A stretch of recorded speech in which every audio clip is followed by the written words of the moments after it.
if I'm not prepared to gain weight or let go of restricting myself, what can I do?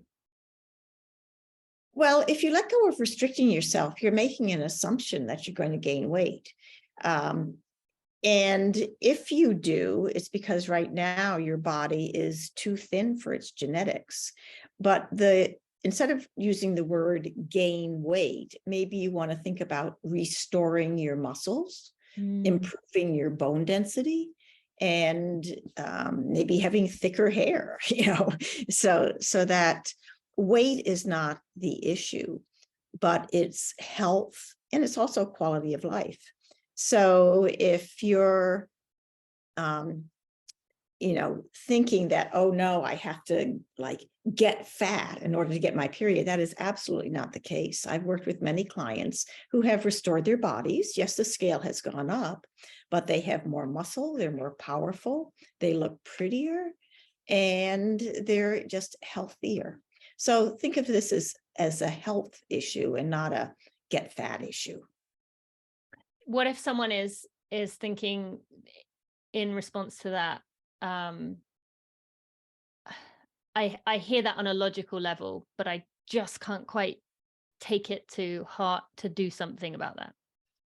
Okay. And if you can't take it to heart to do something about it, you might really want to dig deep inside and figure out why. And it sounds like you have your whole identity is wrapped up in having this perfect body, if that's what you have right now.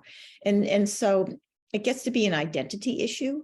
And is that the identity that's really going to be most important in your whole life? I mean, the cost of being perfectly thin and having this runner's body generally is quite high. And the cost is often relationships. It's like, oh, you go have pizza with your friends. I've got to go do another workout, or I've got to go do my homework or something like that. So it's a quality of life issue. If you are having this body that you really like right now and are afraid to change it, just look at what the cost of it is. And if you could just stay at a low weight and have no cost associated with it, maybe that's what your genetic blueprint is. But for most people, when they're way too lean for their body, for their genetics, it's because they're fighting Mother Nature. And there's a huge cost to that. It's under eating, it's over exercising, it's reduced quality of life, it's exhaustion, it's bad moods, it's irritability. And I think you'd probably have a better identity if you were perky and well-fed and ready to party. That's what people are really looking for. That is so true. And that's something I can definitely attest to. This through us working together, that I very much experienced a lot of those things you talked about. I didn't want to let go. I remember saying to you that exact thing of, I'm scared if I let myself eat what I want to eat when I want to eat it, that I won't be able to stop.